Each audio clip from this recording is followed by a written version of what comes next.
land races and biological diversity.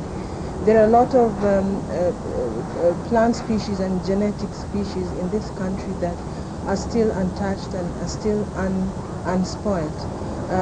The idea is to try and conserve these species and to be able to assist the farmers in preserving their traditional knowledge, which is rapidly dying out in many parts of the world.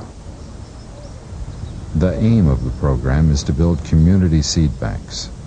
These will complement this seed treasure house in the Biodiversity Institute in the capital, where, for example, over 20,000 varieties of sorghum alone are stored. Community seed bank is a system in a way. It's not only construction or store where you distribute seed on loan basis or whatever, but it is a seed reserve. It is a security of seed, and it's a security for diversity also.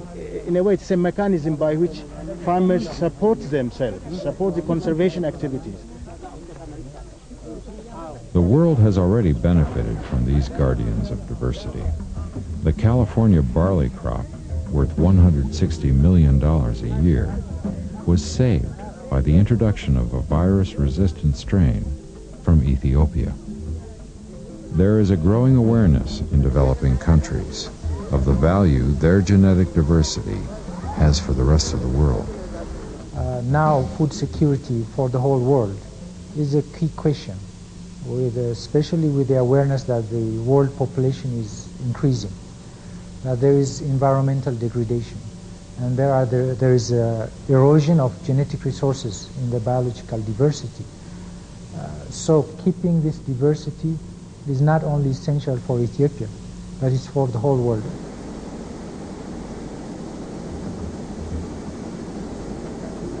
Conserving what is, or may be, of potential economic value cannot be done in isolation. That thing we call nature is a dynamic collection of genes, species, and ecosystems. As any builder knows, take out one stone too many, and the house will collapse. We can be encouraged by two things. First, that nature is more resilient than is often supposed. And second, that even in our material world, many nations are coming to see the importance of conserving their parts of the whole.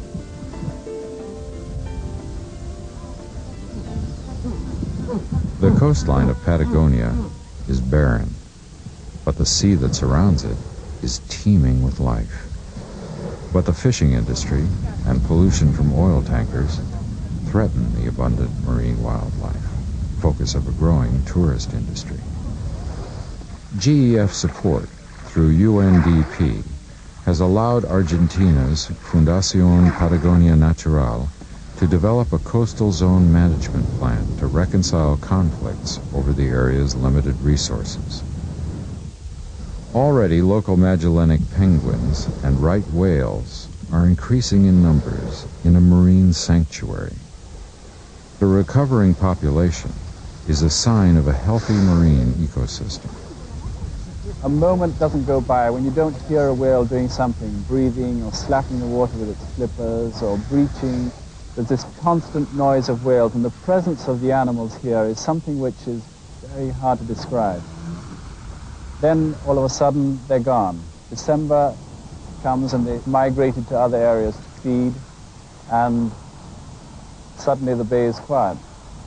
The idea that at some time when animals become extinct, there's just silence that's left, it's very, very powerful. And this is something that anybody who's actually lived with the animals and sees and feels the presence of the animals and then they're gone, it moves them to a point where their lives have to be dedicated to the protection of wildlife. Working with grassroots organizations is a priority for the GEF. As Mohammed El-Ashri explains, actually citizens groups and non-governmental organizations, community groups, are very active in the efforts of the GEF.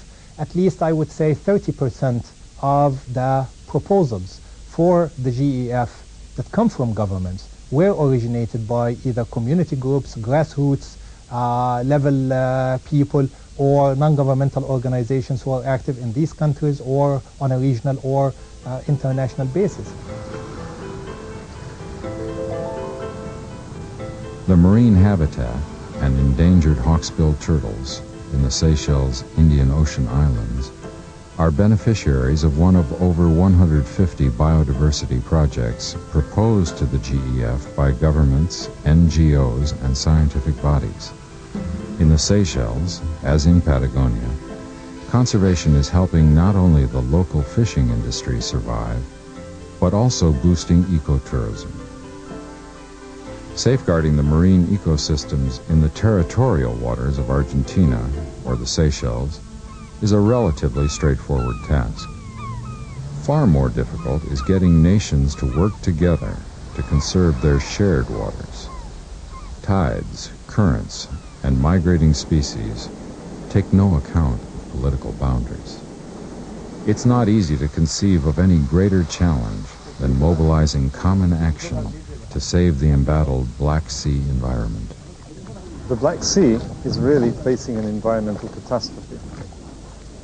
Now, it's very unusual for a scientist to use the word catastrophe. This word is not used lightly. A catastrophe is normally defined when there is a sudden and very violent change in something. This change, in the case of the Black Sea, has occurred in the space of some 2 or 3 decades, following some 8,000 years of apparent stability.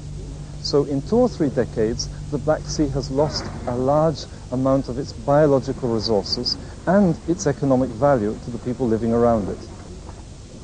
The Black Sea is an almost enclosed marine environment, so what goes in stays there. Its shores are shared by Turkey and 5 other countries: Bulgaria, Russia, Romania, Georgia, and the Ukraine, which are making the painful transition from a centrally planned to a market economy.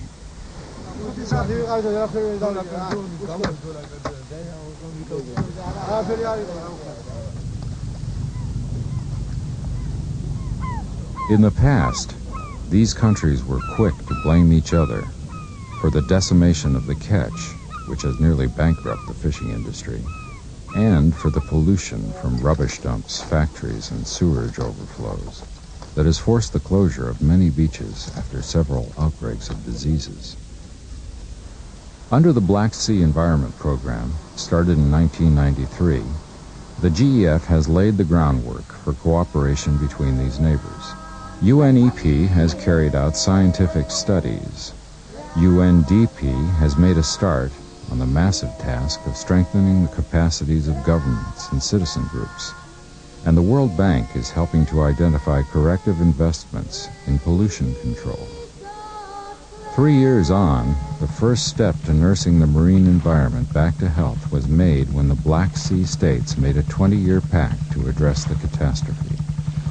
In the pipeline are a range of cooperative measures aimed at unscrambling the problems and addressing them one by one.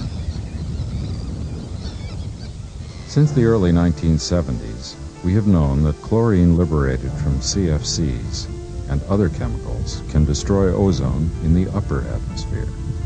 But it was the almost chance discovery of the annual appearance of the ozone hole over Antarctica each winter that finally galvanized the world's governments to agree the Montreal Protocol in 1987. Under it, they have agreed to eliminate the use of CFCs and other ozone-depleting chemicals. This is a quintessential global issue that can only be addressed by coordinated national action by governments, industry, and the consumer. Good progress has been made on introducing substitutes for CFCs. The Montreal Protocol Fund helps the nations of the South adopt CFC-free technologies. The action taken by the GEF is to assist the industrialized nations of the former Eastern Bloc to do the same. In a country like the Czech Republic, it's not only a case of finding replacements, but of extracting and recycling CFCs. There are refrigerator graveyards like this throughout the world.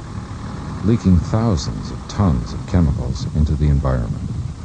Once a CFC molecule reaches the upper atmosphere, it remains there, continuing to destroy the ozone for 80 to 100 years.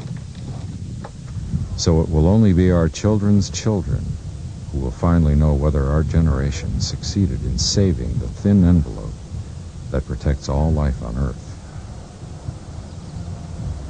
Tougher regulations are creating opportunities for private enterprise. EKOTEZ has developed a portable machine to extract the CFCs from domestic and industrial refrigeration units.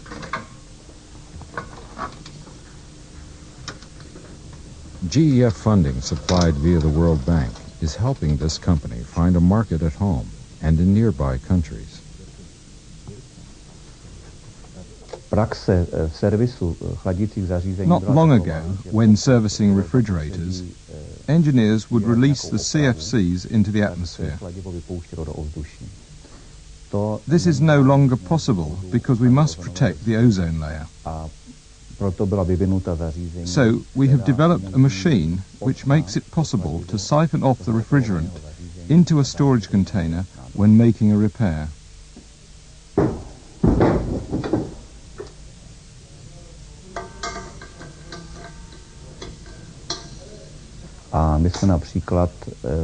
Since we started our project with the GEF, we have managed to save some 52% of the chemicals used during servicing. Horak Brothers is another firm to benefit from the GEF funding. Its production line has been modernized to deal with the bubbles of CFCs locked up in polystyrene. Investments like these are enabling a transfer of technology and helping the Czech Republic to honor the commitments made through the Montreal Protocol.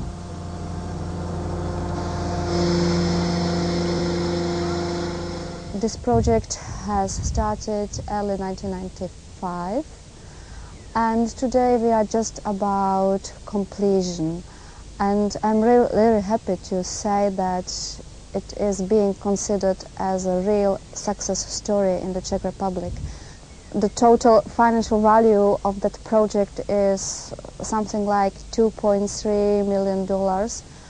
And the Czech Republic does really appreciate not only the financial contribution, but also the transfer of experience and transfer of technologies.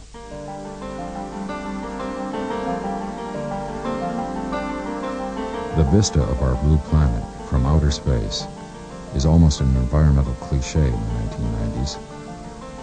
But at the end of the 1960s, my generation was profoundly influenced by the first images of Earth bursting with life in an otherwise lifeless void. It brought home to us the vulnerability of our planet and helped inspire the start of global environmental awareness. We continue to destroy. As we've seen, the causes of that destruction are interwoven. Poverty forces hundreds of millions to exhaust their natural resources. But we've also seen how some poor societies conserve to survive. We've seen, too, how the pursuit of economic growth taking little account of the environment is causing global climate change and the depletion of the ozone layer. On the other hand, we are seeing that through the GEF, the latest technology and funding can be transferred to the less well-off nations to help them honor global agreements made at the Earth Summit. Difficult as it may be, there is no alternative to addressing complexity and to planning for the long term. There is no alternative either to meaningful international cooperation to address these global challenges. In the GEF, we have found that it is possible to think and act globally while putting local needs first. Crucially, its investments have mobilized billions of dollars from other sources. That's to say, for every dollar committed by the GEF, business, governments, and environmental organizations have contributed $3 more. We can be encouraged by the success of these partnerships. But there is still a lot to do if we are to keep the promise of a world which will meet the people's needs and aspirations without dismantling the natural foundations of the global economy.